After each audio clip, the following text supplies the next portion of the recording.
El pecado original está en el marxismo. De la misma manera que desde hace varias décadas, ante el horror de la experiencia comunista, se abrió paso la expresión socialismo real para separarlo de la cháchara teórica, es vital referirse al marxismo real.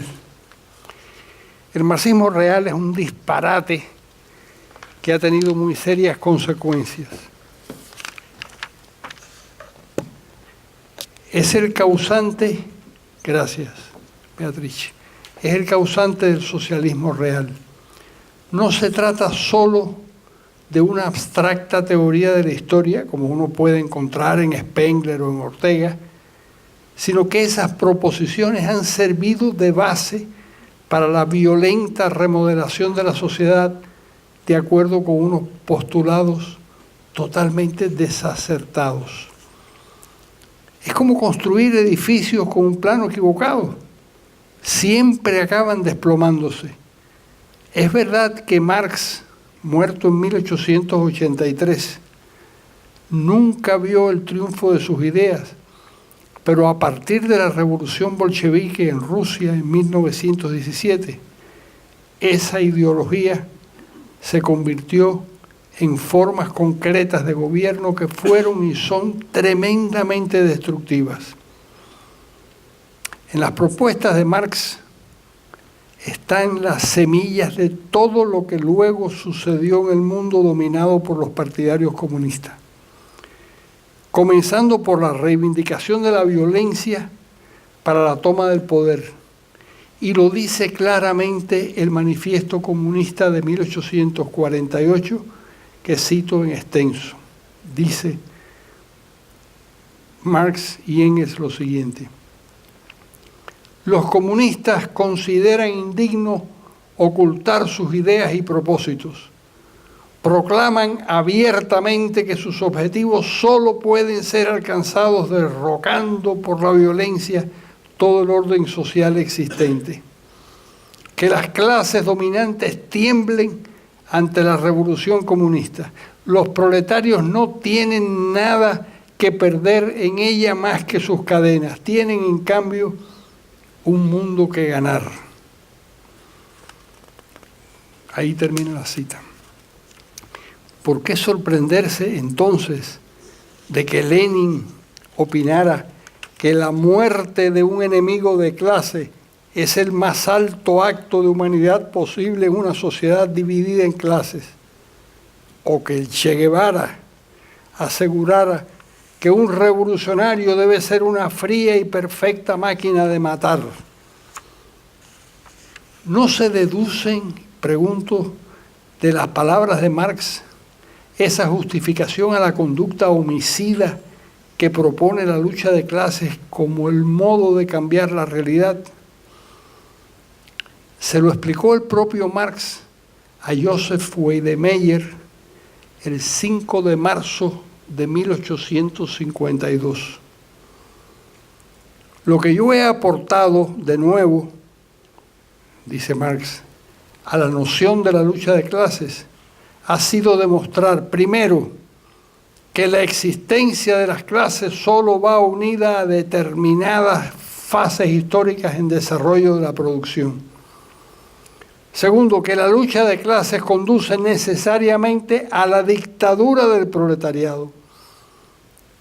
Y tercero, que esta misma dictadura no es de por sí más que el tránsito hacia la abolición de todas las clases y hacia una sociedad sin clases.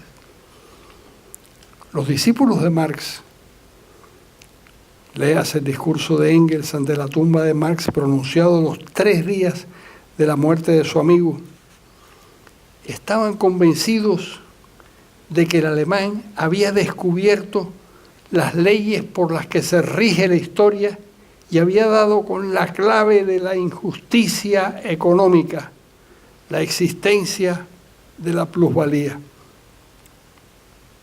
Los marxistas, a la altura de hoy, especialmente tras el hundimiento del comunismo europeo, deberían entender que las crueles e ineficientes dictaduras comunistas surgen de tratar de implementar esas dos supersticiones, ya desmontadas en su época por pensadores mucho más solventes del campo de la escuela austriaca.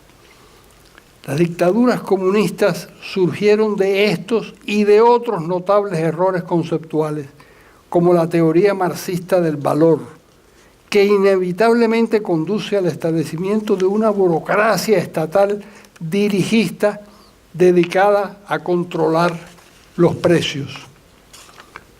O la más grave, la convicción marxista de que a la humanidad le llegaría la felicidad definitiva cuando los medios de producción se colectivizaran y dejaran de pertenecer a unos pocos privilegiados.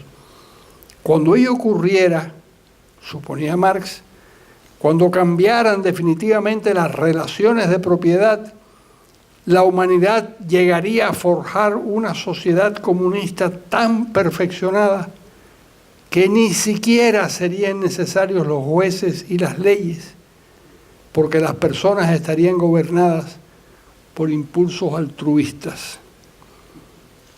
¿Qué ocurrió cuando los revolucionarios intentaron poner en práctica esas delirantes utopías? En todas partes, Cuba incluida, sucedieron al menos 4 catástrofes sin parangón en la historia conocida.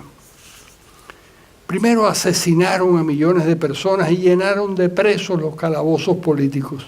100 millones de muertos se contabilizan en el libro negro del comunismo, sin contar los errores del Gulag. Segundo, para crear la dictadura para el proletariado, construyeron un partido único, vanguardia de los trabajadores, generalmente gobernado por un caudillo implacable que liquidó las libertades tachándolas de formales y convirtió a los ciudadanos en súbditos de una nueva tiranía. Tercero, empobrecieron sustancialmente a las personas hasta provocar hambrunas, destruyendo el aparato productivo surgido del orden espontáneo, sustituyéndolo por un raquítico tejido empresarial generado por la planificación centralizada. Ahí está Corea del Norte para demostrar a dónde puede llegar la utopía marxista. Y ahí está Corea del Sur para probar las ventajas de las sociedades en las que los medios de producción permanecen en manos privadas. En el lado miserable, improductivo y abusador imperan las ideas marxistas. Persiguieron hasta liquidarlas o silenciarlas a las personas, y este es el cuarto epígrafe, a las personas emprendedores, al extremo de que a los más creativos y rebeldes solo les quedaba la opción de escapar. Por eso rodearon los perímetros de las dictaduras marxistas-leninistas con alambradas, muros, soldados armados, perros de presa y lanchas asesinas. Como tantas veces se ha dicho, las dictaduras marxistas-leninistas son las únicas en la historia que han creado fronteras para evitar que la gente se vaya, no que entre. Tal vez los marxistas críticos, o no tan críticos, no han reparado en el hecho muy significativo de que las ideas de Marx han fracasado en todas las latitudes y en todas las culturas donde las han tratado de implementar. En todas han terminado generando burocracias ineficientes y crueles. Han fracasado en pueblos germánicos, eslavos, asiáticos, árabes, turcomanos, latinos. Han fracasado en sociedades de origen católico, cristiano ortodoxo, islámico, confuciano, budista, taoísta. Han fracasado bajo todo tipo de líderes: Lenin y Stalin, Mao, Ceausescu, Honecker, Pol Pot, Kim Il-sung y su descendencia, Fidel y Raúl Castro, Hoxha, Rákosi, Kadar, Gomulka y Jaruzelski, Husak, todos. ¿Por qué ese fallo permanente de la ejecución de las ideas marxistas? Primero, porque eran disparatadas. Segundo, por algo muy sencillo que me respondió Alexander Yakolev, que es el teórico de la perestroika, cuando le hice esa pregunta a propósito del hundimiento de la perestroika. Porque el comunismo, me dijo, no se adapta a la naturaleza humana.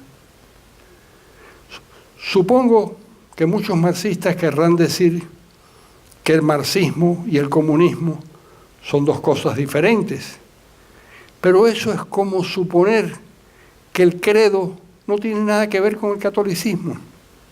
El marxismo es el presupuesto teórico de esos manicomios y así les va.